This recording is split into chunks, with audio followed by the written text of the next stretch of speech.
Assalamualaikum warahmatullahi wabarakatuh. Nama saya Rija Awaludin Ramansyah, MPM 19189, kelas C, mata kuliah Hukum Perusahaan.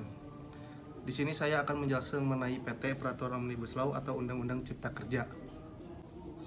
Omnibus Law Undang-Undang Cipta Kerja merupakan salah satu upaya Presiden Joko Widodo untuk menciptakan kemudahan berusaha dan mengatasi berbagai hambatan investasi dari sektor regulasi, proses izin usaha yang berbelit-belit, serta regulasi yang saling tumpah tindih selalu menjadi kendala bagi pelaku usaha dalam setiap memulai usahanya.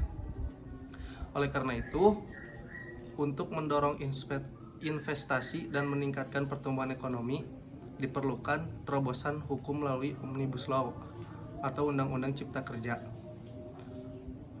Untuk mempermudah pelaku usaha dalam melakukan investasi, Undang-Undang Cipta Kerja mengubah, menghapus, dan menetapkan pengaturan baru dalam beberapa undang-undang.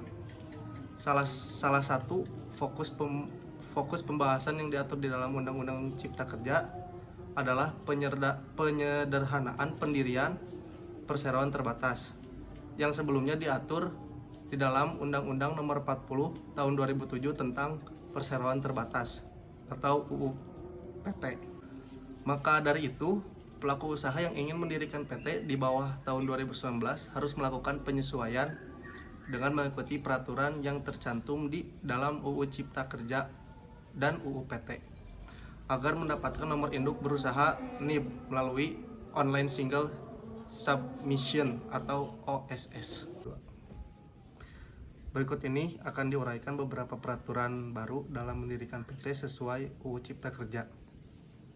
Yang pertama ada modal perseroan. UU Cipta Kerja mengubah mengenai ketentuan modal perseroan. Modal dasar perseroan terdiri atas seluruh nilai nominal saham. Perseroan wajib memiliki modal dasar perseroan. Berdasarkan modal tersebut ditentukan berdasarkan keputusan pendiri perseroan.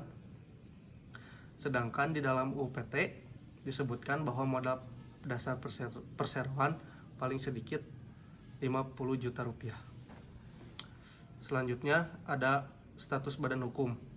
UU Cipta Kerja juga menentukan bahwa perseroan memperoleh status badan hukum setelah didaftarkan kepada menteri dan mendapatkan bukti pendaftaran.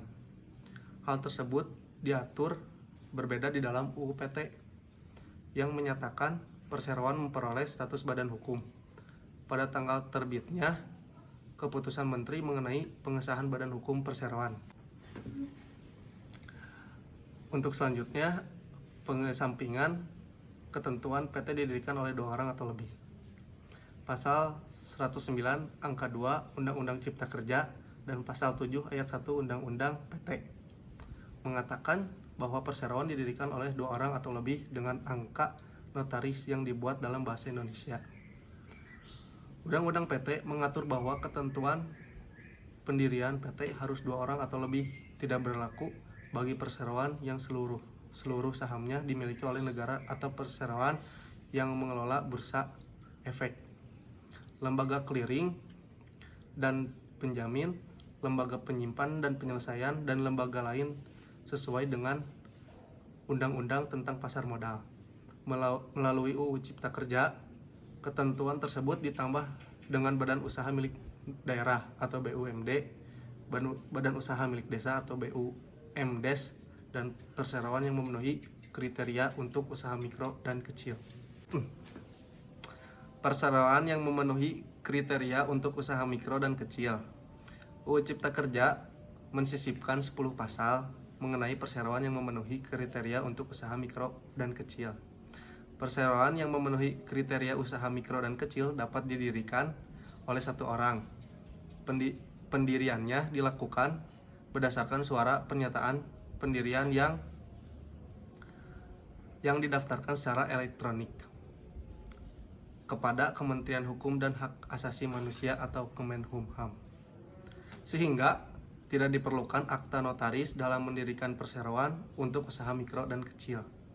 Pemegang saham dalam perseroan ini merupakan orang perseroan yang hanya dapat didirikan sejumlah 1 dalam 1 tahun. Lebih lanjut lagi, pemerintah memberikan keringanan biaya kepada pelaku usaha mikro dan kecil dalam mendirikan PT. Pelaku usaha mikro dan kecil akan mendapatkan beberapa keuntungan jika mendirikan badan hukum, yakni akan memiliki akses yang mudah untuk memperoleh pinjaman modal usaha dari perbankan dan mudah dalam melakukan kegiatan ekspor barang produksi ke luar negeri. Pemegang saham perseroan untuk usaha mikro dan kecil juga tidak bertanggung jawab secara pribadi atas perikatan yang dibuat atas nama perseroan dan tidak bertanggung jawab atas kerugian perseroan melebihi saham yang dimiliki. Sekian penjelasan dari saya mengenai PT Peraturan Omnibus Law atau Undang-Undang Cipta Kerja. Terima kasih atas perhatiannya. Wassalamualaikum warahmatullahi wabarakatuh.